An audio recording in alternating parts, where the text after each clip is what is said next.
sederhana dia jadi. Ona dosa barabar, hiramati barabar huima, asama aku ketemu. Pere bulan lebih mabare. যে প্রথম ঈশ্বরের প্রতিনিধি পরিচালক ইসরায়েলের সমস্ত জাতিকে তিনি পরিচালনা করেছিলেন। যাত্রা পুস্তকে যদি আমরা যাই, সেই আদিতে ঈশ্বর তার প্রতিনিধির মাধ্যমে কিভাবে তার লোকগুলোকে গাইড করে নিয়েছিলেন। নবী মোসেস বলে একজন লোক ছিলেন, তিনি ঈশ্বরের বাছাই লোকগুলোকে নিয়ে তার দুগ্ধমধু প্রবাহ দেশে, ঈশ্বরের মনোনীত দেশে তিনি তাদেরকে নিয়ে যাচ্ছিলেন। সেই সময়ে তিনি যখন সমস্যার মধ্যে পতিত হলেন, তিনি মাঝে মাঝে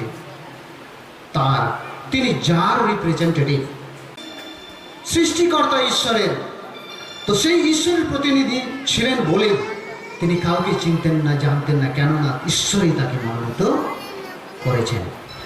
আর তিনি সেই জন্যই মনোনীত হয়েছেন বলে তিনি ঈশ্বর ছাড়ার কিছু বলতেন না। মনোনীত হওয়ার আগে তিনি কি বলেছিলেন?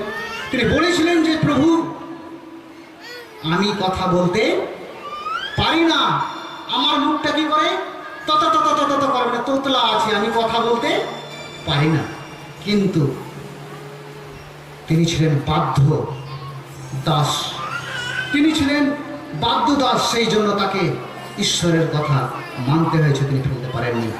সেই জন্য তিনি যে কোনো সময়ে বিপদে পড়েছিলেন, সেই সময়ে তিনি সেই সদাপ্রভুকে ডেকেছিলেন। আর সেই সময় যখন তিনি বিপদে পড়তেন, সেই সময় তিনি কোথায় যেতেন? ঈশ্বরের সাথে সাক্ষাৎ করার জন্য।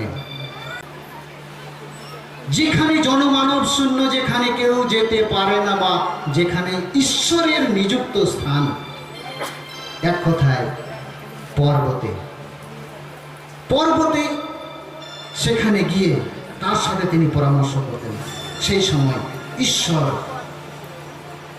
মেঘযোগে আসতেন এবং তাকে আচ্ছন্ন করতেন এবং তার সাথে সমস্ত কথা কমপ্লিট করতেন এবং তাকে সুন্দর সুরাহা দিয়ে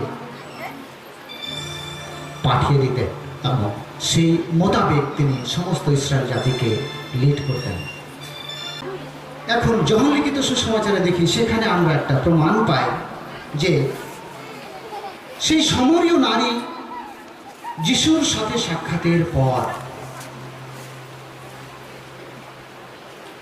যিশুর পিপাসা পেয়েছিল বলেই তার সেই সমরীয়তে যে কূপ ছিল তার পূর্বপুরুষদের, যাকবের সময়ে, সেই কূপের ধারে তিনি বসেছিলেন জল খাবার আশায়, জল পান করার আশায়। কিন্তু যিশু যে জল পান করতে চেয়েছেন, সেই জল আমাদের এই জল নয়, সেই জল আলাদা জল।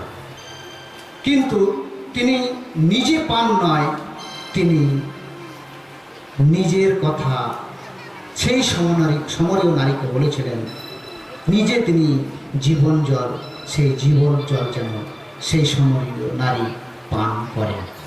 সেই সময়েই তিনি, এই সমরীয় নারী বলেছিলেন, যখন তার পরিচিতিটা তিনি একটি ভাববাদীর মধ্যে ভাববাদী